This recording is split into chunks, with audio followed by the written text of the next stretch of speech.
We've been showing you the growing debate across Ohio over data centers, from packed meetings to questions about how they impact communities. But not every data center looks like the massive facilities people often imagine. So what does one actually look like? That's a good question. Candice Hare takes us inside in part 2 of our special series.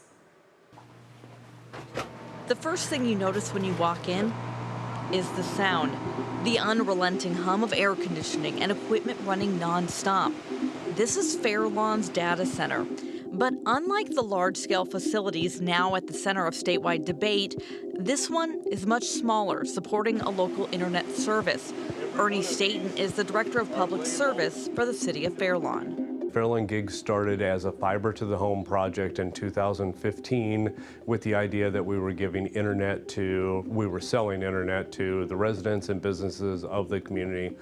Today we sit at about 74% of all the addresses in Fairlawn take the internet service from Fairlawn Gig. Companies would use the data center to store their data. So that's what will happen here. When we first started Fairlawn Gig, our thought was if you were a Fairlawn business and you needed someplace to securely store your data, we would offer you space. So that's what our data center does. It's the head end for our utility, and it stores data for businesses of Fairlawn. This in-house as a utility, it's a little different for us, and we're not doing it on that large scale of the hyperscalers of, hundreds of thousands of square feet.